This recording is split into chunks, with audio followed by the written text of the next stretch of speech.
estamos nuevamente en su programa El Rincón de la Ciencia y la Tecnología, junto a mi querido amigo Ricardo Tuane, para iniciar un nuevo capítulo, esta vez igual o mejor que los anteriores, con un distinguido colega. Él es el doctor Benjamín Riesco, médico oftalmólogo de gran prestigio, joven oftalmólogo, con mucha proactividad y capacidad académica. Él es formado en la Universidad de Chile, pero después hizo su especialidad de oculoplástica, un tema muy importante, Ricardo, que nos puede tocar a nosotros dos también, podemos beneficiarnos de esto hoy día. Con un médico de prestigio mundial, el doctor Devoto, se formó, se especializó en Buenos Aires y tiene mucho talento, currículum el doctor Riesco, pero yo creo que para aprovechar el programa, presentarlo y preguntarle un poco esto de la oculoplástica, la cirugía de la mirada, que siempre atrae, no sé, por una cuestión quizás de sesgo mío, pensar en que las mujeres siempre se interesan en la plástica más que los hombres. Esto ha ido cambiando, esto de rejuvenecer la mirada, así como los dentistas, mejorar la sonrisa y así pues quizás estar mejor, ocupa un rol importante. Y el hombre, la oculoplástica, encantado de tenerte aquí en el programa, Benjamín. Muchas gracias, Michelle. Muchas gracias, Ricardo. Un gusto estar acá con ustedes. Bueno, como decía Michelle, yo me especialicé en el área de oculoplástica. La oculoplástica es una subespecialidad dentro de la oftalmología que empezó en los años 70 en Estados Unidos. Se formó un grupo de cirujanos oftalmólogos que se especializaron en el área de oculoplástica y empezaron a entrar en esta nueva subespecialidad.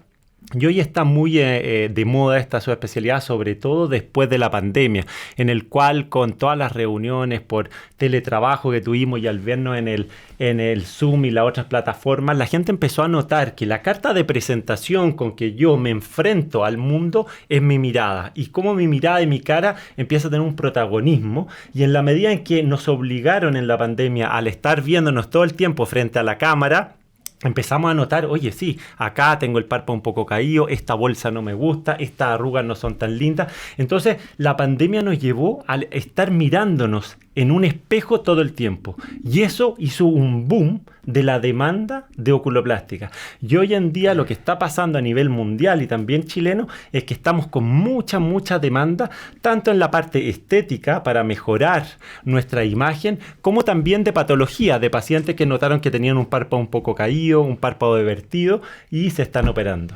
Yo te quiero hacer un par de preguntas.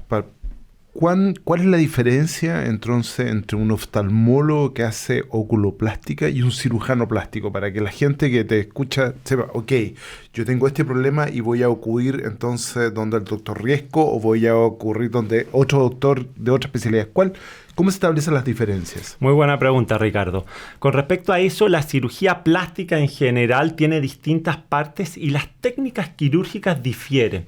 Entonces, por ejemplo, hacer una cirugía de mama, hacer una cirugía de abdomen, hacer una cirugía de glúteo, tiene ciertas técnicas macroscópicas y técnicas quirúrgicas distintas, por ejemplo, a operar un párpado, que es una cirugía más microscópica, más de detalle. Lo mismo que hacer una nariz, por ejemplo, que tiene ciertas estructuras óseas y de tejidos blandos que hacen que las técnicas quirúrgicas sean distintas. Entonces, finalmente, la gente que se dedica a la cirugía palpebral pueden ser cirujanos plásticos que se subespecializan en el área facial, pueden ser cirujanos otorrinolaringólogos que se especializan en cirugía facial, hay algunos cirujanos de cabeza y cuello que también hacen cirugía estética facial. Entonces, finalmente, es la técnica quirúrgica. Entonces, ¿quién va a ser el doctor que está capacitado para operar las bolsas que no me gustan? Aquel doctor que se especializó en microcirugía palpebral y que recurrentemente hace este tipo de cirugías. Perfecto. Oye, recordemos que estamos con el doctor Benjamín Riesco, médico oftalmólogo, oculoplástico, que está en este grupo que lo constituye Clínica 2020, Visum y la red Centro Láser a lo largo de todo el país. Él es un excelente representante de nuestro grupo en esta área. Y yo te quería preguntar algo también en relación a lo que decía Ricardo. Ya, esa diferenciación la hiciste muy bien entre cirujano plástico, oculoplástico y dónde están los puntos de encuentro y la separación. Y hoy día que estamos tan, Benjamín, intoxicados por información a propósito de medicamentos, productos que se compran sin receta, cosmetología, y entonces esta como avidez que tienen muchos pacientes, hombres y mujeres, de hacerse cosas en los ojos, en las caras, rellenos, ir a centros cosmetológicos, terrible problema, porque en el fondo tú a lo mejor los puedes guiar a nuestros telespectadores de este rincón de la ciencia y la tecnología en cuanto a cómo consultar, con quién consultar, qué no hacer sobre todo, para que justamente esto sea productivo para el cambio de la mirada y no sea después de un arrepentimiento absoluto el gesto que se hizo. Sí, muy buena pregunta también. Creo que en esta área la gente que nos dedicamos a la estética somos distintos profesionales de la salud. Hay kinesiólogos que se dedican, hay dermatólogos, médicos dermatólogos, médicos otorrino, hay odontólogos que se dedican y finalmente como la estética facial hay distinta gente que trabaja sobre esta y va a depender del problema que uno tiene. Entonces como nosotros trabajábamos antiguamente con el antiguo médico de cabecera, que es el que te guiaba, te examinaba y de repente decía, oye, tienes que ir al cardiólogo o tienes que ir al gastroenterólogo y te va guiando, uno debiese tener un médico cirujano formado que se dedica a la estética y que pueda ir recomendando según qué es lo que está buscando cada paciente. Y así dentro de los escalones que tenemos en la estética, tenemos primero el cuidado de la piel. Y hoy está muy de moda el cuidado de la piel, en la cual hay una serie de productos cosmetológicos, de cremas, de vitaminas, de protección solar, que en inglés se llama el skincare o el cuidado de la piel. Y cómo nos vamos cuidando la piel para que esa primera capa esté adecuada, esté linda, esté brillante y denote como vivacidad en la cara de la persona. Después hay otros productos que son para moldear el funcionamiento de la cara. Entonces están las toxinas botulínicas, que las toxinas botulínicas las ponen médicos, las ponen odontólogos, que inyectan los músculos en un segundo nivel, en una segunda capa, en un segundo escalón a ese skincare que le hablaba, que lo que vamos a ir a hacer es cómo funciona nuestra frente. Entonces, queremos ver, por ejemplo, que no nos queremos arrugar, no queremos tener cara de cansado, de enojado. Entonces, podemos con ciertos pinchazos realizados por médicos especializados en esta área, no necesariamente un oculoplástico, puede ser un médico especializado en estética que inyecte bien y saber usar esta tecnología. O sea, no hay que, perdón, un paréntesis antes que continúe, no hay que banalizar la toxina botulínica, porque hoy día uno escucha que son muchas las personas que inyectan esto. Pueden haber efectos colaterales por el mal uso. Sin duda, los efectos colaterales son en general relacionados al mundo nuestro, al mundo de la oftalmología.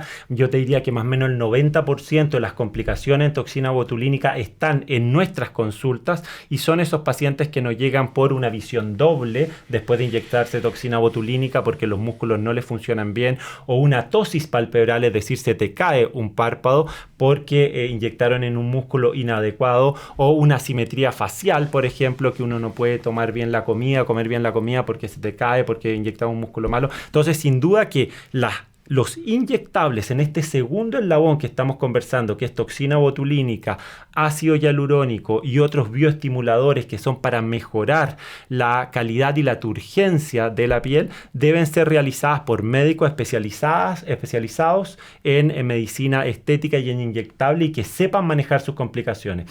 Y con respecto a tu pregunta, y muy interesante, la mayoría de las complicaciones están en el mundo de la oftalmología. Entonces hoy mi caballito de batalla es, los oftalmólogos debiesen ser los que más pongan toxina botulínica, porque ellos son los que mejor manejan sus complicaciones, como en la cirugía intraocular los retinólogos.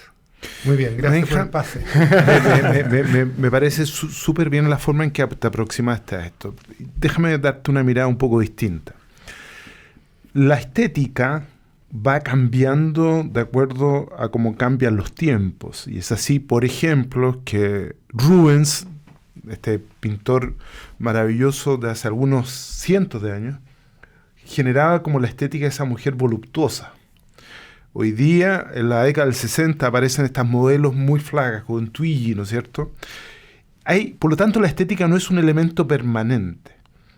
¿Y por qué te digo esto? ¿Es importante que la gente se haga cosas que le van a durar para toda la vida? ¿O tú crees que es importante que se haga pequeñas cosas con las cuales se vaya de alguna manera en el viaje del envejecimiento se va reconciliando con ellos mismos. Exacto, porque tú ves de repente, hace no tantos años atrás, había una forma de operar la cara en que tú veías que todas las mujeres, en esa época eran mujeres, todas las mujeres estaban operadas con el mismo sello y perdían la identidad facial. Hoy día eso ya pareciera ser que ya no está, ¿no es cierto?, en boga, al contrario. Entonces, ¿cómo enfrenta la mujer y el hombre hoy día a esto? ¿Qué le aconseja? ¿Partir por cosas chicas, cosas grandes? ¿Qué? Fuiste a una clave total. Hoy día la medicina estética está igual como están funcionando las cafeterías, que hay un barista, que a ti te puede gustar el café expreso, cargado, que a él le puede gustar el americano, más bien aguado, y en eso está, en cómo en esa entrevista médica yo entiendo qué es lo que está buscando el paciente que tiene al frente y cómo yo lo puedo asesorar. Entonces pasa mucho que hay modas y nosotros estamos todos metidos en las redes sociales, los que nos dedicamos a la estética, viendo qué está pasando en Estados Unidos, qué está pasando en Francia, qué está pasando en México, qué está haciendo los brasileros, y tenemos una migración importante que consume también estética con distintos gustos. Entonces, primero, esta es una medicina customizada. Para cada paciente tengo que ver qué es lo que busca, cuál es su historia hacia atrás, cómo era su cara a los 20 años, qué es lo que quiere esa persona para su rostro. Hoy en día hay mucha gente que quiere transformar su rostro, que quiere transformar, que te quiere tener los ojos más achinados, que quiere tener los ojos orientalizados. Entonces es una conversa con cada paciente y eso cambió a la medicina estética a la cual tú abogas. La medicina estética del siglo XX era una medicina estética más de frasco, en el cual todos entraban con la misma técnica quirúrgica, aprendían el tipo de blefaroplastía y se hacía todo igual y eran esas caras estándar de todos. Entonces finalmente mi respuesta a tu pregunta sería: esta es una medicina customizada en la cual necesitamos un médico que nos asesore y que esa asesoría empatice con lo que Michelle quiere que yo cambie en su rostro y lo entienda que él puede ser muy distinto a lo que tú quieres en tu rostro, y para eso necesitamos una entrevista con harto tiempo y que el paciente vaya sincero a la consulta a expresarnos lo que le está pasando. Qué importante lo que el doctor Benjamín Riesco, Ricardo, está comentando, porque fíjate que en este mundo rápido, vertiginoso, tecnológico, él ha hecho énfasis en algo que es importante, porque cuando uno trata enfermedades, finalmente si tenía alguna complicación o efecto colateral, se entiende. O sea, te operaste del apendicitis y bueno, quedaste con una hernia, pero es que si no tenéis peritonitis, al otro día te morís. Acá es una cirugía electiva. Entonces, under promise, baja expectativa, mejores resultados. Y eso debe ser fruto de una conversa larguísima, porque yo siendo retinólogo, si no dejo perfecta retina, pero el paciente queda viendo y sabía que tenía un desprendimiento de retina, capaz que pase piola, como dicen los muchachos jóvenes, mi defecto. Pero en el caso de la subespecialidad de Benjamín, las personas son muy exigentes con el resultado y tienen expectativas increíbles. De repente viene acompañado también de algunas alteraciones psicológicas, de querer estar de una forma que no se puede. Entonces, muy importante la conversa para bajar las expectativas, ser realista. Es un trabajo difícil porque es difícil perdonar el error o que no me gusta cómo quedé. Benjamín le puede decir: mira, pero si quedaste súper bien. No, pero es que a mí no me gusta. Es complejo el logro del hito, del resultado. Entonces eso amerita mucha conversa, mucho análisis. No manejar solamente el ojo, manejar a la persona. Estoy de acuerdo. De hecho, tanto así que me sorprende lo que dice Benjamín, que mucha gente quiere rasgarse, orientalizarse los ojos, pero cuando tú vas a otras culturas como la coreana, lo que quieren ellos es totalmente lo contrario. Es decir, que sus ojos estén menos rasgados, más abiertos. Entonces tú te das cuenta cómo, por eso que es importante, la estética tiene que ver con factores emocionales, que no siempre son objetivos, que tienen que ver con lo que tú tan sabiamente decías, en una entrevista profunda, para saber qué es lo que realmente estás buscando. Porque lo contrario, se genera una caída de las expectativas, un choque con la realidad, y finalmente vas a tener un problema de la relación médico-paciente por el resultado. Súper interesante lo que hablan y yo les puedo complementar a esto.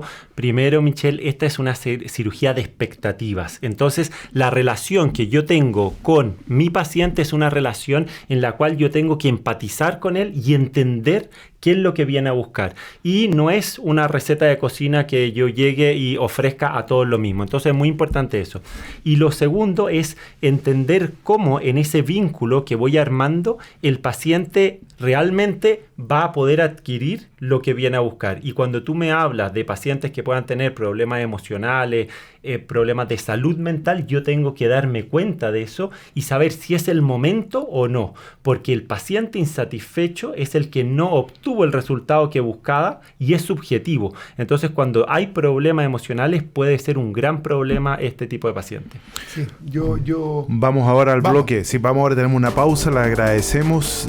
Volvemos en un segundito con ustedes en esta interesantísima conversación con el doctor Benjamín Riesco. Estamos todos a punto de ponernos en sus manos.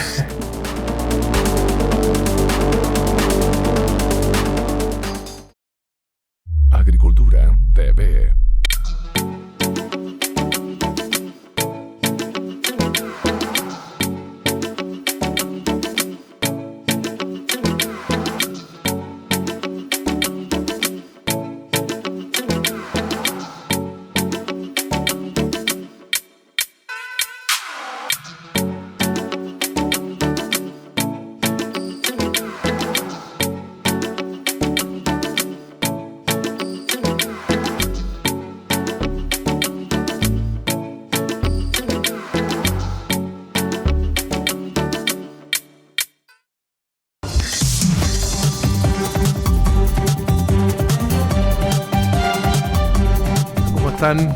Ya estamos de vuelta en este extraordinario programa. Espero que les esté gustando los programas que estamos haciendo, y si les gustan, aprovechen de difundirlos, coméntenos, mándenos WhatsApp. Muchos de ustedes tienen nuestros teléfonos, nuestros contactos. Sus comentarios son tremendamente valiosos para nosotros. No dejen de hacerlo. O sea, eso quiere decir que nos están viendo nuestros amigos y la familia, porque todos tienen los WhatsApp. Bueno, pero tú tienes una familia gigante, sí, así que no hay problema. Tú no hay y yo problema. tenemos un grupo de amigos gigantes. Sí, además, así que ese es el valor. Seguramente nos están viendo. Si todos los amigos nos vieran, estaríamos al otro lado. Así que ojalá que así sea. Esperamos que este espacio, en realidad, de conversación que tenemos con Micho, con nuestro extraordinario invitado, de alguna forma les permita entender, aterrizar, bajar a las cosas reales que tienen que ver con la medicina, con la salud, con la tecnología, con la ciencia, porque estamos en un mundo en que hay muchísima información, y por eso que es importante tener buenos profesionales con experiencia que de alguna forma nos den confianza y nos permitan tener caminos relativamente seguros para tomar decisiones.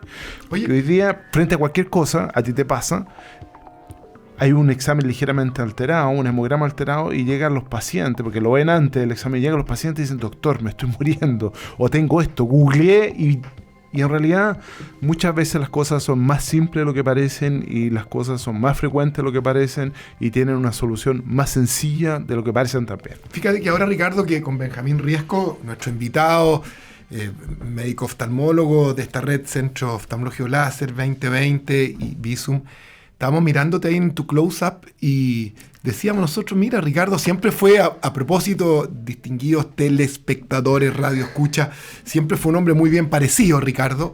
Yo creo que sigue siéndolo, ¿no es cierto? Un poco destruido. Pero al mirarte tenía ahí unas cositas ahí en el párpado, como hay un poquito de exceso. Sí. Bueno, yo también. ¿Qué pensáis, Benjamín? ¿Es una forma de aproximarse a esta subespecialidad o tú apuestas más bien a que la persona acuda solamente espontáneamente manifestando su deseo de algún cambio? ¿Tú eres capaz de decir: mira, oye, pucha, tenía esto que está ahí con un poco el aspecto cansado y todo eso tiene una solución más bien no complicada? ¿Te gustaría? ¿Cómo se aproxima uno? ¿Es posible que si tú me miras a mí o a Ricardo digan: pucha, ¿sabes qué? Hay 2 o 3 cositas que yo te haría y creo que haría mucho mejor? Porque es lícito eso. Sí, claro, mira. Tú dijiste al principio que los hombres hoy día se aproximan mucho más que antes a esta cirugía que antaño. Sí, mira, con respecto a esto, lo primero, la cirugía estética no debe ser inducida. Siempre la cirugía estética debe ser algo que pasa en tu interior. Tú te das cuenta que hay algo que te molesta, que hay algo que te baja la autoestima, que hay algo que te hace estar inseguro y que quieres mejorar. Y ese primer paso hace que cada uno, tú, Micho, Ricardo, empiecen a buscar. Oye, ¿qué está pasando? ¿Quién es este? Me gustaría verlo, etcétera, etcétera. Ahí se prende el bichito. En la sociedad del siglo XX, que un hombre se aproximara a esto era rarísimo, era visto como algo que no correspondía para los hombres, pero en esta sociedad del siglo XXI sí se interesan y muchas veces acuden a la consulta, y yo te diría que más o menos un 40% de los pacientes que llegan a mi consulta son hombres. Ahora vengo de la consulta y ya vi 3 hombres durante la mañana. Entonces, por ejemplo, Ricardo podría decir, oye, sí, a mí me acompleja tal cosa de mi mirada, tal otra. Yo hace 20 años tenía otra mirada y me gustaría quizás cambiarla y yo tendría que entender hacia dónde va. Y claro, yo me dedico a esto. Entonces, si es que yo te miro, yo podría hacer un análisis oculoplástico y decirte, oye, Michelle, mira, yo te sugeriría que tal y tal. Pero si a ti no te hace sentido, no va a hacer algo que te impacte. Entonces, finalmente, yo nunca le digo a una persona, oye, Micho, ¿sabéis qué? Estáis con cara de cansado. Porque me parece que es pasar un límite, que es un límite que estoy sobrepasando algo que quizás... Pero me surge una pregunta que tú dijiste, si es que te acompleja. Porque me parece que en la aproximación de la cosa estética hay 2 elementos. Un primero, decir, ok, tengo un problema, me acompleja, me problema y quiero solucionarlo. Pero también es legítimo otra cosa, no me acompleja nada, no me problema nada, pero quisiera una mejora igual, que es una forma distinta. Porque decir, ¿sabes qué? En realidad he andado bien por mi vida, me siento bien, me siento contenta o me siento contento, pero no estaría mal verme un poquito más joven o verme un poquito menos cansado. Ambas aproximaciones son legítimas también, supongo. O sea, no necesariamente tenemos que esperar que algo o un problema aparezca como tal, o un complejo, o una inseguridad, sino que simplemente puede ser que la vanidad puede ser un elemento importante. Perfecto, Ricardo. Eso es el punto, vas a la clave de las generaciones. Nosotros tenemos distintas generaciones y cuando Micho me dice, oye, analízame a mí y a Ricardo y veamos que en la generación de ustedes en general, ¿cuándo se aproximan? Nosotros somos una generación...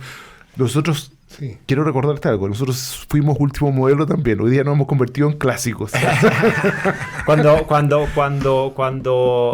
ciertas personas más grandes se aproximan a la estética, muchas veces van a buscar solucionar un problema que los acompleja, que les molesta, por ejemplo, una bolsa que se me está notando que no se me notaba antes.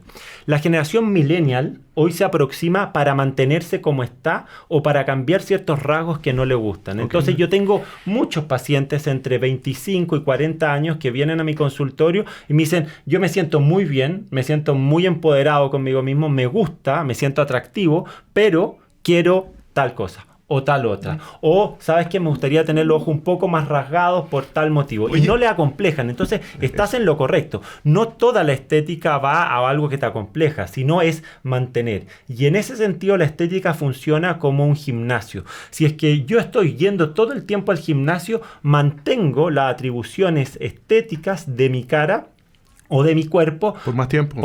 Perfecto. Oye, para no también y hablar de la contundencia de nuestro invitado Ricardo, el doctor Benjamín Riesco, evidentemente frente a esto que estamos conversando, él está muy apasionado, está muy motivado con esto de la cirugía de la mirada, pero yo quiero decirles que el doctor Benjamín Riesco también es un gran especialista de algunas enfermedades que afectan la órbita y el sector relacionado con los párpados, la vía lagrimal. Y si es así, tú me puedes confirmar.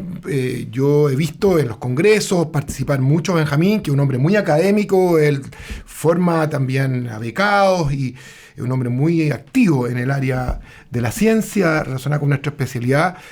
Has desarrollado algunas técnicas bien innovadoras de cirugía endoscópica por la nariz, de por ejemplo la obstrucción lagrimal, que desde siempre se operaba de manera bastante más cruenta y un poquito más invasiva. Entonces, mediante algunas técnicas que nos puede comentar rápidamente, él logra muy buenos resultados. Así como los pacientes que a veces tienen enfermedades que tú conoces, Ricardo, tiroideas, y se les salen un poquito los ojos hacia afuera, y a veces eso lleva a un extremo que se requieren descompresiones. Entonces aquí no estamos hablando solamente con un médico oftalmólogo dedicado a la parte más exitista, más de exposición de la mirada plástica, sino que tenemos un verdadero cirujano del área de la órbita y de la oculoplástica, ¿verdad? Así es, sí, yo tuve la bendición de formarme con un gran maestro que es Martín Devoto, y ahí cuando tú dices que yo desarrollé técnicas, no, yo aprendí de mi maestro. Por supuesto, acá digo yo. Claro, y eso lo traje acá a Chile, pero no es que yo haya desarrollado las técnicas. Y todas las técnicas reconstructivas, por ejemplo, la reconstrucción de una mirada que está exagerada con ojos saltones, hay cierta cirugía en la cual yo puedo lograr reinsertar lo los globos oculares hacia las órbitas, cosa que el paciente no tenga los ojos salidos, o por ejemplo pacientes que tienen problemas de lagrimeo permanente, en vez de hacerle una cirugía en la cual se vaya a ver una cicatriz, hacemos todo mínimamente invasivo endoscópico para que el paciente solucione su problema y estéticamente esté adecuado el resultado. Entonces, en ese sentido creo que la medicina funcional, la medicina de patología del área de la oculoplástica, con una mirada estética, entendiendo que la mirada en nuestra carta de presentación en sociedad, cuando yo puedo hacer una cirugía mínimamente invasiva, reconstruir la mirada y que el paciente adquiera salud y también autoestima, autoconfianza consigo mismo, lo encuentro extraordinario. Entonces, finalmente en eso, a mí me toca, como dices tú, ser docente. Yo trabajo en el Hospital del Salvador y tengo muchos alumnos que rotan conmigo. Y en ese sentido, esa mirada de la parte estética enfrentando la patología me parece súper interesante. Y eso lo trabajamos tanto en la práctica privada como en la práctica pública. Muchas gracias, porque en realidad es súper potente lo que dice. Hoy día en realidad se exige en la medicina la combinación de ambas cosas. O sea, tú estás exigiendo cada vez más un resultado terapéutico, ya sea incluso en una cirugía oncológica, pero también preservación de la cosa estética funcional después. O sea, si tú vas a operar una mama, vas a hacer una laparoscopía, tú te preocupas que esa cicatriz sea lo menos visible posible.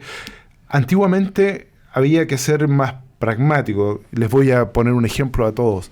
La gente que fue operada de vesícula probablemente hace 30, 40, 50 años atrás tiene un gran recuerdo en el abdomen. Hoy día prácticamente es invisible. No solo, y se obtienen los resultados terapéuticos, o sea, tú sacas la vesícula, logras el efecto terapéutico, pero mantienes una armonía estética y funcional que efectivamente es muy importante.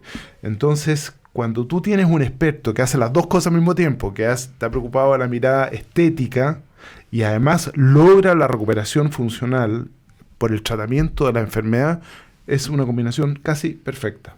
Es clave, yo creo, lo que dice, un excelente resumen, y esa es como la mentalidad con que me formó a mí Martín Devoto y con la que yo enfrento a los pacientes. Y creo que es clave porque muchas veces, por ejemplo, en tu ámbito, yo pregunto, oye, bueno, ¿y cómo quedó la cicatriz de la cesárea? Y muchas pacientes quedaron disconformes con una cicatriz que fue cerrada sin prolijidad, y muchas pacientes acuden a un cirujano plástico para que les rehaga la cicatriz. Así es. En ese sentido, un cirujano oculoplástico debe estar formado en estética para dejar lindas cicatrices, para ser mínimamente invasivo y para entregar al paciente una medicina integral, estética y funcional, que solucione sus problemas en ambos ámbitos. Fíjate, Benjamín, Ricardo, recordemos que estamos con el doctor Benjamín Riesco, oculoplástico, miembro de la Sociedad Chilena de Oftalmología y un brillante exponente de esta subespecialidad. Hace unos días atrás, Ricardo, tuve la suerte de asistir, porque gentilmente me invitó Benjamín, no siendo yo especialista del área, en nuestra clínica y en Centro Oftalmológico Láser, en su auditorio, hizo un curso, Benjamín y su equipo, extraordinario, donde asistió casi toda la sociedad y los miembros de la Sociedad Chilena de Oculoplástico, que yo los admiro, porque son muy activos, son tremendamente activos, muy académicos, tanto es así que nuestra presidenta de la Sociedad Chilena de Oftalmología, que es una persona muy connotada, es especialista en oculoplástica, la doctora Rosa Balser. Así que es una sociedad muy, muy académica, que está muy bien insertada en nuestra sociedad de oftalmología, para que no pareciera como que esto de la estética es una cuestión así media entre comillas, y no es así, pero podría ser que se interprete como de la farándula de la cirugía. No, al contrario, son gente muy sólida y que conforma una sociedad muy activa y que hace cosas muy interesantes, digamos, por la salud de nuestro país también. Así es, sí, fue un lindo curso. Yo después de mi formación había estado separado de mi maestro por 7 años y Seola accedió a que hiciéramos un curso juntos. Entonces fue un curso de cirugía endoscópica mínimamente invasiva, en directo, en el cual operé junto con mi maestro y estuvimos ahí mostrándole a la Sociedad Chilena de de oculoplástica estas técnicas tan innovadoras, mínimamente invasivas, un poco lo que tú hablabas, y cómo pueden ser muy innovadoras en el cambio de aproximación quirúrgica. Y por eso es tan importante a la pregunta en el primer bloque, cuando tú me decías, bueno, ¿y quién se tiene que dedicar a la estética? Hay muchos profesionales, pero hay que hacerlo de una manera sólida, académica, con medicina basada en la evidencia y con técnicas quirúrgicas bien aprendidas. Muy bien, yo vamos a ir en el tercer bloque, Ricardo, Benjamín, vamos a mostrar algunos casos que son interesantes, porque hay, además, esto que es importante, pues yo creo que el buen tenista juega con cualquier raqueta, y de la mano hacia el hombro está el secreto y no en la raqueta.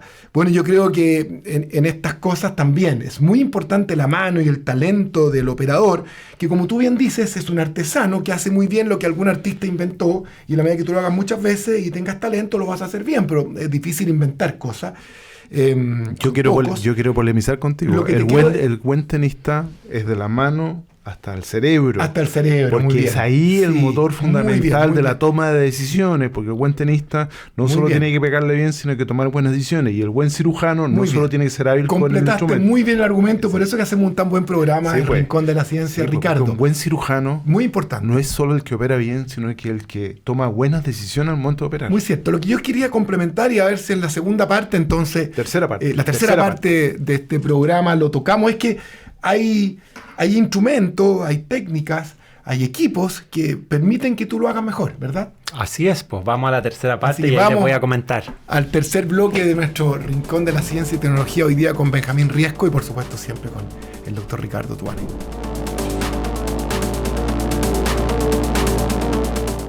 Agricultura TV.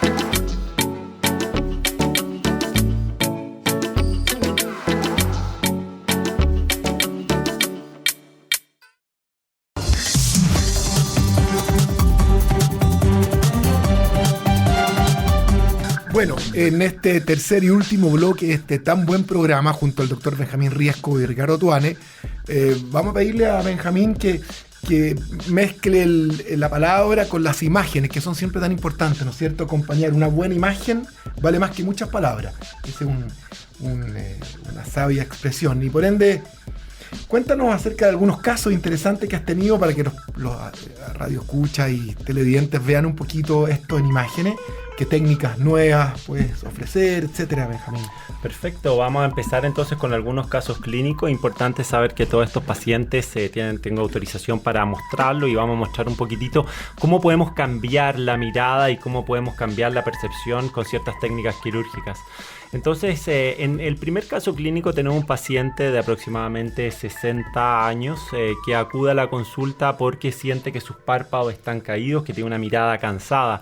Y al verlo vemos que tiene párpados superiores muy caídos que caen sobre las pestañas, y vemos que tiene unas bolsas importantes a nivel de la mirada que le dan un aspecto de cansancio. Entonces, ¿un paciente de qué edad? De 60 y tantos años, 60 y cortos años. Y es un paciente que quería tratar de refrescar su mirada y sacar su cara de cansado. Entonces, como hablamos antes, ese paciente que se le activó el bichito, que empezó a buscar y que eligió ir a un cirujano oculoplástico a operarse. Entonces hicimos una cirugía de 4 párpados. Esta es una cirugía que realizamos, es una cirugía ambulatoria. Nos demoramos más o menos 1 hora en realizar la cirugía. El paciente va, se opera y está almorzando a su casa. En Seola compraron el láser de CO2, que es un láser en la cual con la última tecnología, con un corte controlado, podemos operar y el paciente está rápidamente de vuelta en sus actividades laborales. porque la recuperación es mucho más rápida. O sea, tiene un buen postoperatorio entonces. Un postoperatorio muy bueno y mucho más rápido. Finalmente, cuando yo hice el cambio del bisturí frío o el electrocauterio al láser, mis postoperatorios se redujo. Entonces, de esos 15 días que yo tenía, lo reduje a unos 7, 8 días postoperatorios. Porque acá, Benjamín, está la típica paciente o el paciente que entonces en esta cuestión que no se debe nunca va a analizar, y eso es re importante en ninguna área terapéutica, pucha, doctor Riesco, y tengo un matrimonio en 15 días más. No, si usted va a quedar bien, en 2 días está listo. ¿Cómo maneja eso de cuando el paciente o la paciente con este tipo de cirugía y las nuevas técnicas está incorporado a una vida normal, recreativa, deportiva, social? Eso es radicalmente importante, y eso todos los pacientes preguntan: ¿cuánto tiempo va a ser el del enfriamiento de mi cirugía para yo estar de vuelta? En general, con el láser de CO2 un paciente puede estar en las actividades normales en casa, tranquilo, al 4.º día postoperatorio. Ya puede empezar a hacer las cosas en la computadora, ver sus negocios, hacer llamados telefónicos, etc. El paciente para las actividades sociales, volver al trabajo y todo, más o menos a los 10 días postoperatorio puede estar de vuelta. Porque acuérdate que pese a que esto hoy día está más expuesto y la gente tiene menos vergüenza, entre comillas, no tendría nunca por qué tenerla, hay un pudor. Y hay muchos pacientes que te van a decir: pucha, yo no quiero que se me note que me operé. Entonces, ¿cuándo puedo ya enfrentar la sociedad sin que se me note mucho el edema, que es la inflamación o la sensación de un postoperatorio? Claro, 10 a 15 días yo creo que es el ideal, y para eso el postoperatorio es muy importante llevarlo por un equipo de especialistas, y en eso trabajamos con kinesiólogas dermatofuncionales que trabajan en los postoperatorios. Entonces vemos que este paciente se operó, él despejó su mirada, ya no tiene las bolsas que lo aquejaban, estaba de vuelta en sus actividades laborales al 10.º día postoperatorio, y un paciente que se le tiene una nueva percepción de sí misma, ¿te fijas? De sí mismo, y adquiere eso mediante una cirugía mínimamente invasiva con un enfriamiento rápido. En el segundo caso vemos un paciente que estaba con las cejas muy caídas, que otro tema que yo veo mucho, las cejas, y con respecto a eso existen ciertas técnicas, como tú hablabas, laparoscopía para sacar la vesícula. Para subir las cejas hay técnicas más actuales que se entra endoscópicamente a nivel del cuero cabelludo por incisiones muy pequeñitas de 2 centímetros, y nosotros liberamos todas las cejas y las reposicionamos. Entonces este paciente se vino a operar, hace la cirugía de lifting endoscópico de ceja, y como ven en el postoperatorio aparecen esos ojos azules que tenía, que estaban casi perdidos detrás de esas cejas caídas. Por supuesto, un paciente que se va encantado con una recuperación de 10 a 15 días en que el paciente puede volver a su actividad. Ahora, los factores de riesgo típicos en medicina, por ejemplo, el uso de cigarrillo, la obesidad, el sedentarismo, el uso anticoagulante, exacto. Todos esos factores de riesgo también supongo que, al igual que en cualquier otra cirugía, tienen que ser tomados en consideración, ¿no? Totalmente, y en eso es súper importante que en el mapa del paciente, del transcurso del paciente, desde que se activa el bichito, que se quiere hacer algo, hasta que yo lo doy de alta, hay que ir viendo todas esas cosas para que salga todo perfecto. Esta es una cirugía de detalles. Entonces, yo en el preoperatorio me tengo que fijar que el paciente no esté usando anticoagulantes, que el paciente no tenga enfermedades reumatológicas que se puedan activar, que el paciente no tenga enfermedades de dolor que sean difíciles de manejar, que el paciente no tenga problemas de cicatrización anterior. Entonces, en el preoperatorio, esa entrevista que hablamos, que yo me tomo 45 minutos con el paciente, le pido que me llene la ficha antes, estudio al paciente antes, cosa de poder enfrentarme a ese paciente con todos los antecedentes, es trascendentalmente importante. Perfecto. Igual que el postoperatorio, que es muy importante para ese edema que tú dices que puede ser residual y largo. Importante lo que dices tú, porque a diferencia de otras cirugías, y así como decía Leonardo da Vinci, la perfección no es un detalle, y son los detalles lo que hacen la perfección, o tender a eso. Y es muy importante en esta cirugía. Así es. Que mucho más que en otras. Fíjense, por ejemplo, en este tercer paciente. Hay veces que tenemos asimetrías faciales, y esto es patología, lo que hablábamos en el segundo bloque. Este paciente tiene su párpado superior del lado derecho caído, y esto nació así, con el párpado caído. Lo ha complejado toda su vida y viene a buscar una cirugía reparadora. Entonces vemos que después de una cirugía ambulatoria, después de la cirugía, el paciente tiene similar sus párpados, y con esto mejora su visión, mejora su calidad de vida y su campo visual. Por lo tanto, aquí estamos hablando hablando no solamente de cirugía estética, sino de reconstrucción en un paciente que tenía una enfermedad que se llama ptosis palpebral unilateral. Una pregunta práctica, doctor Riesco. Así como hay cirugía en nuestra área, la cirugía de la catarata, del glaucoma, la retina, que están reconocidas, tienen códigos en salud y entonces las aseguradoras, el FONASA o la ISAPRE, permiten un reembolso de este tratamiento. En esta área, ¿cómo se comportan un poco las aseguradoras? ¿Cómo se comportan?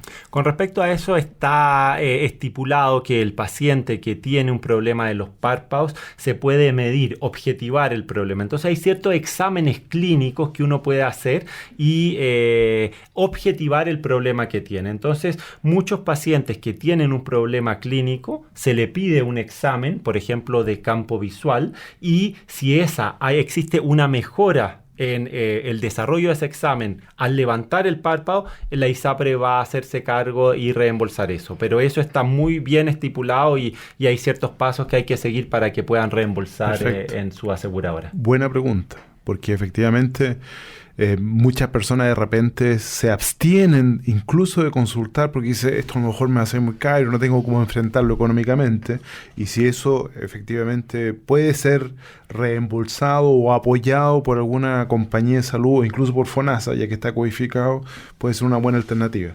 Así es, muchas de los pacientes consultan lo que tú estás preguntando y en eso hay que objetivarlo con un examen, así que todos los pacientes que estén interesados y que crean que pueden tener una enfermedad, lo que tienen que hacer es consultar, evaluar si es que acaso tiene alguna enfermedad con estos exámenes y vamos a poder ver si es que acaso pueden o no otra reembolsar. cosa, doctor Riesco, que preocupa a los pacientes que se van a someter a un gesto quirúrgico es el tipo de anestesia que se va a utilizar para poder realizar estos gestos. En su mayoría es anestesia local. Uh-huh.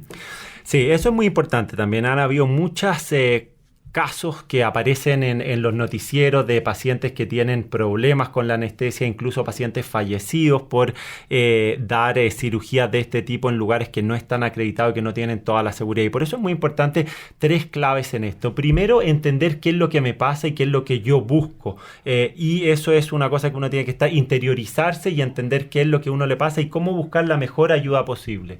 Lo segundo es buscar al cirujano adecuado, al cirujano especialista, como hablamos en el primer bloque, que tenga experiencia en este tipo de cirugía, que empatice conmigo y que entienda lo que yo estoy buscando. Y tercero, buscar un centro de salud acreditado que tenga toda la seguridad para que yo me pueda operar de la manera segura y como corresponde a un tipo de cirugía. Entonces, esas son 3 claves para tomar una decisión de esta. Y en ese sentido, este tercer punto del lugar donde uno opera es muy importante, porque yo también soy tenista y a mí sí me importa el racket, también me importa mucho la cabeza, también me importa mucho el brazo, también me importa mucho el estar saludable, el tener mi timing para poder desenvolverme en la cancha, pero sí me pasa que si es que yo estoy con un racket distinto al que habitualmente uso, no me siento tan cómodo. Y eso también es importante. Cuando elijan un cirujano, cuando elijan que se van a operar, que ese cirujano esté lo más cómodo en el lugar donde opera. Y para eso uno debe tener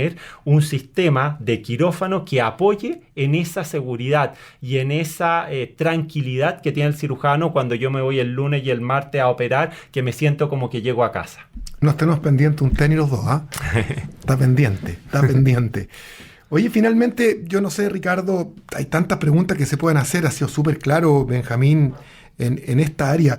Uno podría recomendarle a las personas que están escuchando y se interesan en esto, en que independientemente que se vayan a operar o no, si algo les molesta o quieren consultar por esto de la mirada cansada o un párpado seco o una piel que está un poco deteriorada, la primera consulta hay que hacerla con el especialista y a lo mejor no va a ser necesaria una operación de esta que estamos conversando, sino que una buena indicación de medicamentos, tomar antioxidantes, omega 3, colocarse estas cremas y no estas otras que son pura publicidad, o a lo mejor el segundo peldaño será la toxina botulínica, que con eso podemos mantener muy bien una mirada más joven o más fresca, no sé cuál será la terminología.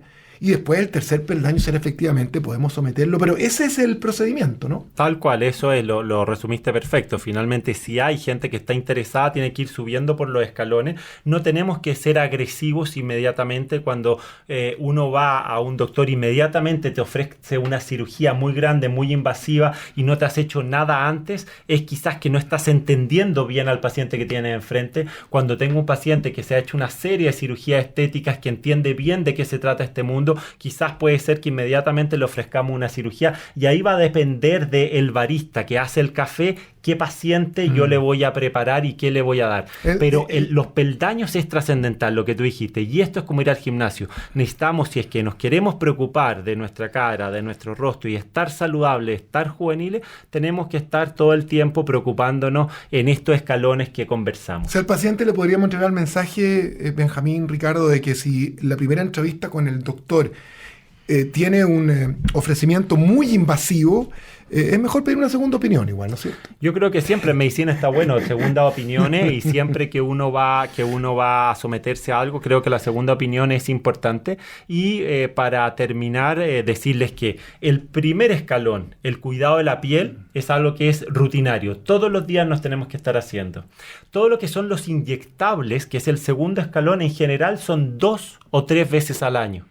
Y todo lo que es quirúrgico, el tercer escalón, uno se va a operar una vez en la vida probablemente. Entonces, así se distribuye un poco este mapa del paciente que se está preocupando de su estética, de su salud y de su apariencia. Oye, seguramente al doctor Riasco, Ricardo, lo van a querer ir a ver muchas de las personas que nos están mirando, escuchando, pero a lo mejor una papita, así como para entregar un dulce que pueda ser útil.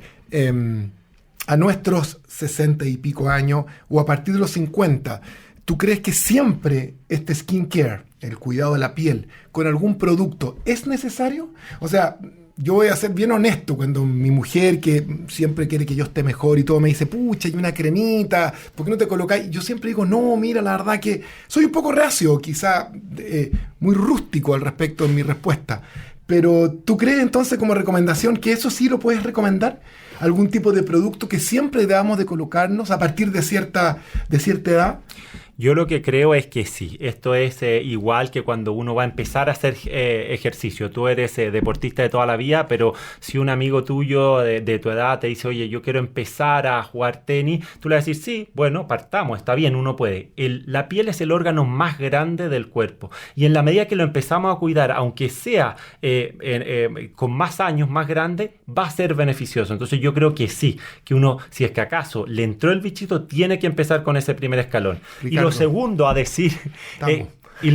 decir es el manejo de la piel debe ser hecho por un dermatólogo. No soy yo el que indico el skincare, es un dermatólogo. Y en ese sentido hay dermatólogos extraordinarios en Chile que se dedican a esta área y que manejan muy bien la estética, y hay que buscar ese primer escalón con un buen dermatólogo. Ricardo te hizo una pregunta interesante general al principio, que era ¿qué cosas no hacen mal? Para no llegar finalmente necesariamente a tener que operarnos siempre esta bolsa o este párpado deteriorado. El cigarrillo, el café, el sol, ¿qué otras cosas?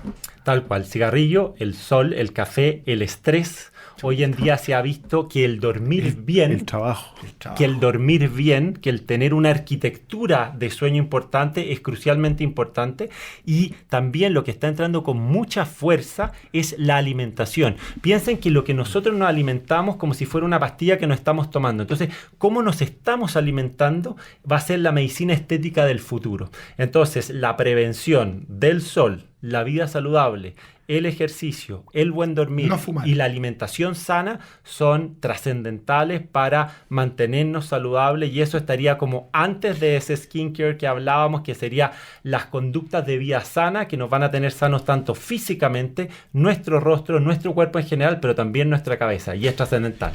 Antiguamente la medicina, los primeros orígenes de la medicina, que como hoy día la conocía, han acuñado algunas frases que son importantes, que la tecnología como que las hundió, las sepultó, pero que hoy día vuelven en plenitud. Mens sana in corpore sano. Es decir, que la mente va a estar sana si es que yo mantengo ciertos hábitos de ejercicio, de actividad física. Y además que tu alimentación sea tu mejor medicina. Esos dos aspectos que la medicina griega clásica acuñó y lo puso en piedra, y que durante muchos años los médicos, con el advenimiento de la tecnología, como que los olvidamos, hoy día vuelven con mucha fuerza. Cada vez más la alimentación y los hábitos son más importantes para mantener una vida más larga, más saludable y ser más felices. Doctor Riesco, ha sido realmente un privilegio estar con usted. Yo estoy sorprendidísimo. Estoy muy contento, he aprendido mucho. Espero que la gente que esté en la casa también haya aprendido con nosotros, haya disfrutado este programa. Micho, ¿qué quiere que le diga?